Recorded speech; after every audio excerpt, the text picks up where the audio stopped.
Hi guys, how are you? Welcome in, welcome back. My name is Lauren B. If you've never seen me before, I am the Untitled Tarot.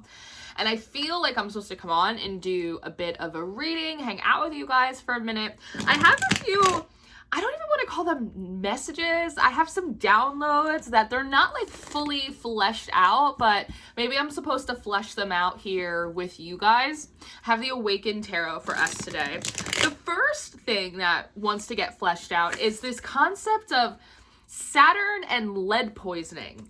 I don't even know what I was watching, and I was sort of just falling asleep, but I kept hearing lead poisoning, I felt like a baby boomer all of a sudden. It was all this about lead poisoning, like all over the place, for like a very short amount of time. So it definitely felt like I was supposed to like lean in and look into that, because my first thought upon hearing lead poisoning was what metals are associated with what planets. And lead is connected to Saturn, which makes a lot of sense because we are obviously transitioning through Scorpio season, and we're about to move into Sagittarius season, and Sagittarius is ruled by Jupiter. And when I did Sagittarius's reading for the Patreon yesterday, it was just dripping, oozing and goozing with this Jupiterian energy. And a big theme in Sag's reading for this week was the idea that they had finally made it through and passed all of Saturn's tests. And so Sagittarius was now getting to move into a season of expansion after a long time being super contracted. And it lined up with Sagittarius's monthly reading for November. And so when I started hearing lead poisoning, and knowing that lead is connected to Saturn, it's this idea of like Saturn poisoning that a lot of you guys actually they're showing me like those little buoys or those little bobbers that fishermen use in order to catch fish. And sometimes when they get pulled on, they get yanked underneath the water, Scorpio, right? But then they get more buoyant and they bounce back up, Sagittarius. And so there's something interesting in the energy right now about how a lot of you guys have like this spirit of freshness upon you. You're feeling a little bit different. You may even be seeing yourself responding to things differently, setting different standards. Like it definitely kind of feels like you're classing up the joint a bit. Like you're definitely starting to operate like a higher standard. But because it's not your normal, it's not really solidified yet. And you still have like all of this really heavy Saturnian like lead. It's like a lead foot, right? And we'll talk about that in a second. And all that heavy Saturn energy seems to be kind of like weighing you down and pulling the buoy or the little floaty thing like back underneath the water. I do want to remind you that we are still in Scorpio season. So if you occasionally find yourself being dragged to the depths by the sirens, it's all right. It's very on brand for this season. But there is a sense of frustration here, right? We get the idea of like a lead foot of wanting to reach for that buoyancy as we move into a Jupiter Sagittarius season, as we move out of Scorpio season. Venus is in Libra now, which is, again, even though it's connected to the South Node, I am picking up a lot of positive energy around Venus in Libra. And so there's kind of this tug of war, a little bit of this push and pull. One, what I want to say is that idea of like a lead foot. You may have a sense of like urgency right now where you just want to go and you just want to do and you just want to plow forward. But like the idea here is like you can't plow through like the rest of Saturn's energy in order to get to Jupiter. What will end up happening is you will end up putting the cart before the horse and moving out of position. And most importantly, you're gonna feel out of alignment. The universe is constantly course correcting things to us and through us, but you will feel like you are out of position. You will feel out of alignment. You will feel rushed and unprepared if you allow this like heavy energy to force you to run away from it by being too urgent or impulsive, even if it's in the direction that you want to go anyway. So the idea here is when I was doing Sagittarius's reading, obviously because of Jupiter, and there was all of this mythology about Zeus that had come forward. And Zeus is the son of Saturn, of Kronos. And if we look into the mythology of it, Kronos ate. He swallowed all of Zeus's siblings. We're talking about Hades, we're talking about Hera, we're talking about the whole kit and caboodle. And eventually, right, Zeus was hidden away. And at one point, Zeus returned. Jupiter returned to Saturn and tricked him. It's interesting that this is coming forward on a Wednesday, which is ruled by Mercury, which is connected to the god Hermes, who is what? A divine trickster. So this is very interesting today. feel like I have little wings on my feet. And Jupiter returned to Saturn to trick him to do what? To throw up all of the other gods, right? That's part of what makes Zeus so popular. You know what I mean? So, but we think about a poisoning. Think about if you had food poisoning. Think about if you had alcohol poisoning. Think if you would like almost any other kind of poisoning. What would your body naturally do? Purge, throw up. And so again, there's an idea here that you see this freshness. You can kind of see like the death card. Don't forget, in the death card, which is a Scorpio card, in the back of it, we see the sun, like a Rue Payne song, we see the sun rising over the year. You see that, your spirit feels that, and just like a flower is trying to grow in the direction of the sunlight. Perfectly normal. I encourage you to allow that process to be slow and organic and natural, right? You can't rush a flower out of the ground. And if you find yourself, again, thrown into the depths by the sirens, remember, it is classic and very on brand for Scorpio season. But the idea here is if you try to allow fear or sort of a resistance to kind of sit in it, to sit in the depths, to sit with sort of that rock in your stomach like Saturn, to just be and I don't like the P word, and I also don't like the divine top. I don't really like a lot of the work that I'm supposed to promote within this community.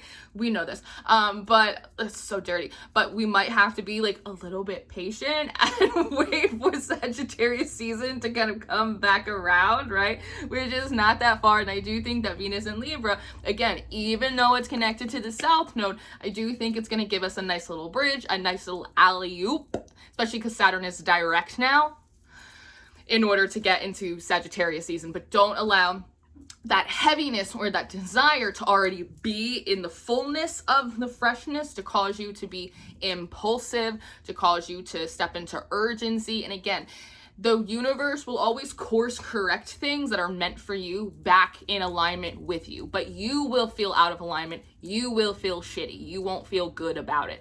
So be mindful of that. And again, the way to get rid of lead poisoning, the way to get rid of your Saturn sickness is literally through a purge. And that purge may come forward physically. It might be one of those things that could be seen as like almost like ascension symptoms, where it's like you're not really feeling great and you're noticing energy blockages and energy releases. They are saying something about like indigestion, like a lot of burping, even like purging in the skin as well. Saturn is connected to Capricorn energy, which is also connected to the skin. So all of a sudden, if your skin is dry or it feels like you need to stretch more, you need to moisturize, or you're breaking out, or there's some kind of purging happening through the body. Again, go to a doctor, seek a medical professional who is not me if you're having an issue. But if you just seem to be going through some kind of energetic purging, right? Allow yourself to go through that process and know that you are getting out a lot of the density of Saturn. And a lot of what wants to get purged out physically is connected emotionally to things like survival, frustration, and there's a word, like, the word offense wants to come forward, feeling offended that like you've had to survive in the way that you had, the way that you've resented being limited in the way that like you know that you have legitimately been limited, the contraction, the rage and the frustration and the offense of the forced contraction and how hard Saturn has been on you. Like there's an idea of, oh yeah, it's hard, but like no, like it's been really hard for you, and we can acknowledge that. We need to hold space for it, and that will promote again like more of the purging. Now, that was the first thing that we needed to talk about. The second thing we need to talk about, overproduction. By the way, that's been happening. That's like the third time that's happened this morning. But it does have to do with our second message. So, in the pile over there, there is a canvas bag. I went to like a wood blocking event, craft activity. The last weekend I went, and I had a lot of fun, but we were doing these prints on like canvas bags and wine bags and all of that stuff, and I apparently am not a great wood printer. However, I did find like one little stencil that I really liked, and it was of like these little geese. And so I just had one little goose, and I had like this pink paint, and I just like covered the bottom of this camera bag in all of these little pink geese. And I was a delightful date. I had a really good time.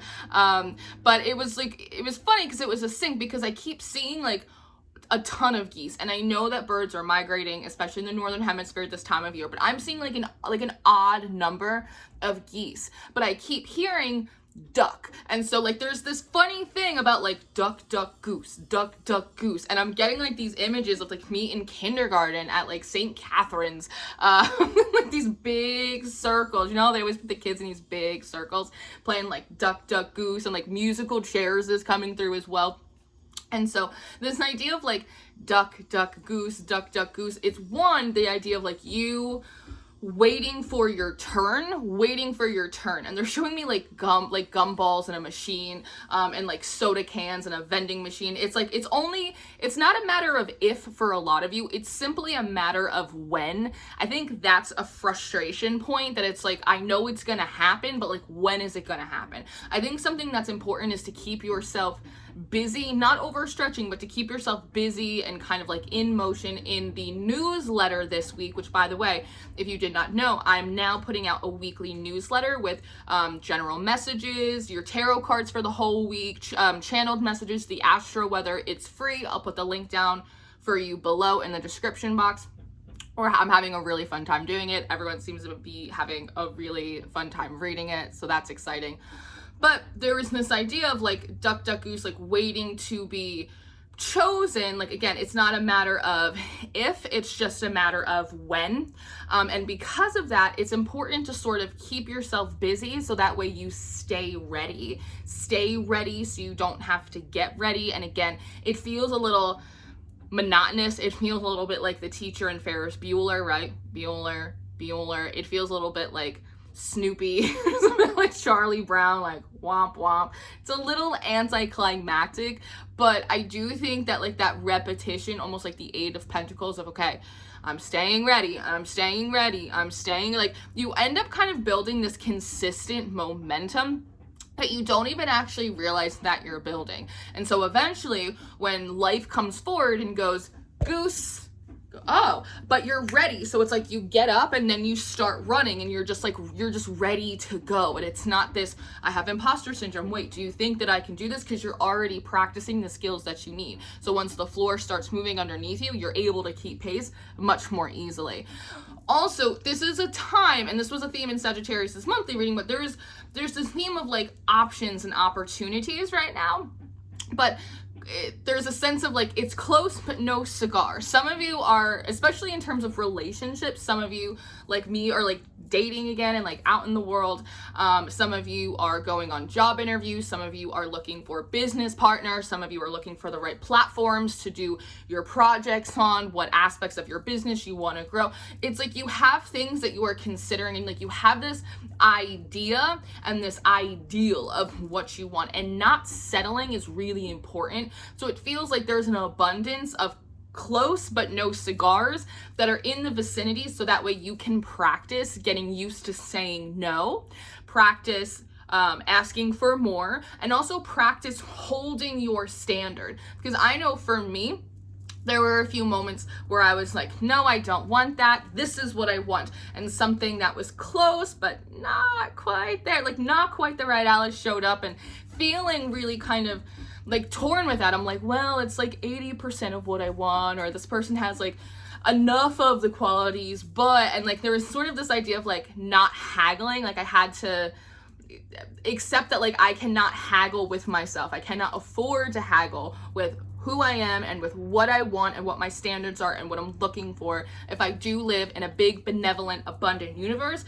then at the very least, like I'm gonna ask for the best, and like I have to stick by it.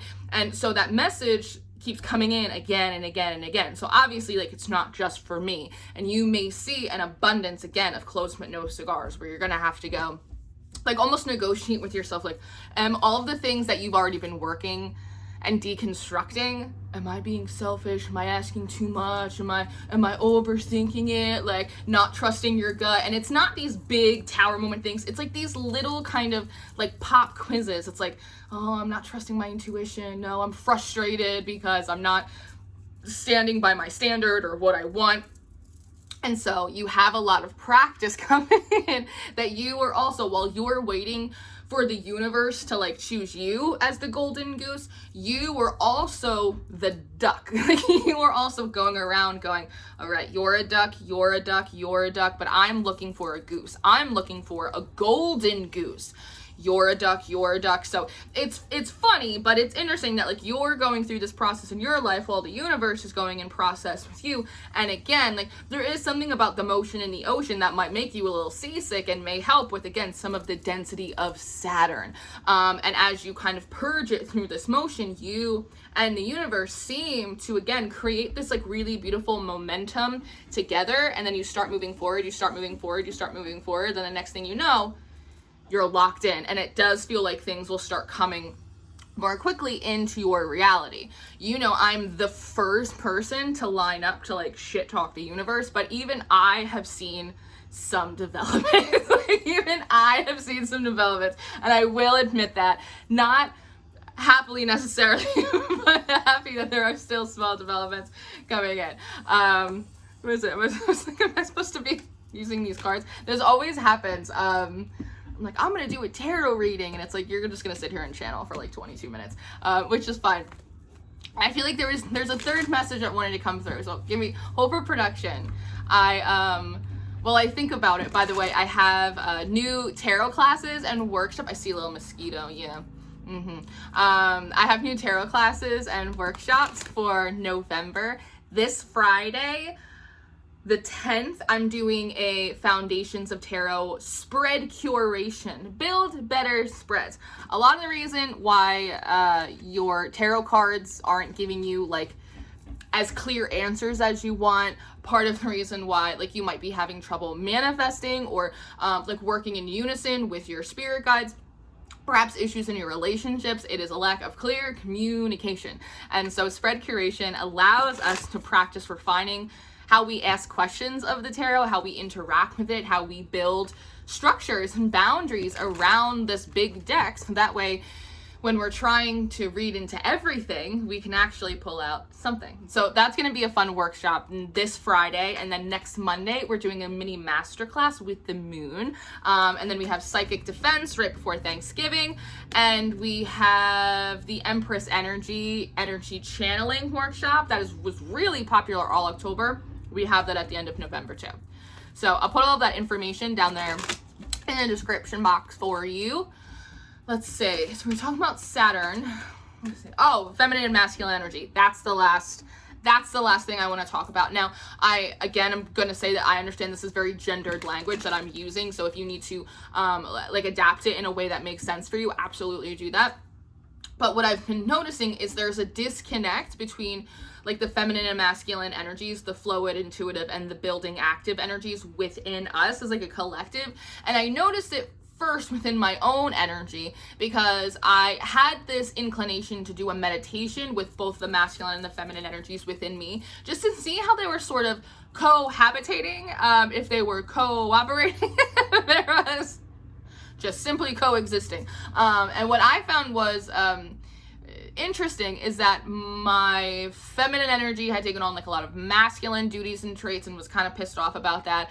And similarly, like my masculine energy was kind of being forced to take on like more like fluid feminine energy, and that was kind of making it feel sort of ineffectual because there's a execution problem that I'm working through right now, which has to do with like ADHD and, you know, a variety of other things. But these energies, they weren't working the way I needed them. And so it was interesting when I did my own meditation and I saw that it just felt like those poles were like kind of swapped a little, and I had to sort of, I don't want to necessarily, you know, share all of my tricks of the trade, but we had to pull a Missy Elliott. We had to put our thing down, flip it, and reverse it, and my poles, my energy levels felt immediately much better. I started to get a lot more stuff done. Not perfectly, but progress is being made. But what was interesting is I saw that come through in some of the weekly and monthly readings, and I also saw it come through with a few clients recently as well, that their masculine and feminine energy seem to be swapped, and it's creating kind of this like a Two of Swords stalemate, crossroads situation. And so I want to encourage you to perhaps sit down and do a bit of a meditation with the passive, fluid, intuitive energies, and also your active, initiative, building energies within you as well. And just see how they're interacting. Like, have a team meeting, because they might have separate needs that are not being met, or they may have certain roles or duties within your own energy field and your life that they're not able to perform because it's being taken over by another aspect of your energy. And you can even bring like the whole family in, like bring in the inner child, bring in the future self, bring in the elder version of you, bring in your shadow self, bring in your, like bring the whole everyday people, like the 10 of Cups. I want you to think of the 10 of Cups as you and all of the aspects of your oversoul, your past life parts, like all of the different fragments and fractals of your energy. Bring them all in around the hearth and like assign jobs and duties, because there's a sense of like feeling like one's energy is spread too thin and feeling as though it's being pulled on by external people and energies and projections. And I'm not saying that it's not, but I think that like 80% of it is actually different aspects of your own oversoul, of your own energy, pulling and push. It's like the 5 of Wands in different directions, because no one knows what their job is, which is why I say that when it comes to the spirit guides, the deities, the ancestors in your practice, you are the sun. It all centers around you, and every aspect of your soul and your spirit and your energy, it also centers around you, which is why it's important to sometimes, like the Chariot card's really big this month, and it came out as the card of the day on Monday, which is, that's a lot of Cancer moon energy, right? But the Chariot card's a lot about consolidation. It's unification. It's bringing in all of these different parts. It's when you finally wrangle the kittens and we can finally get the show on the fucking road. That is also something that's going to be really helpful for you to do in purging some of this Saturn sickness out of you, and letting everyone know like what their job is, because the inner child might have a very different job this season than it did 6 months ago, right? Your future self might be doing something else.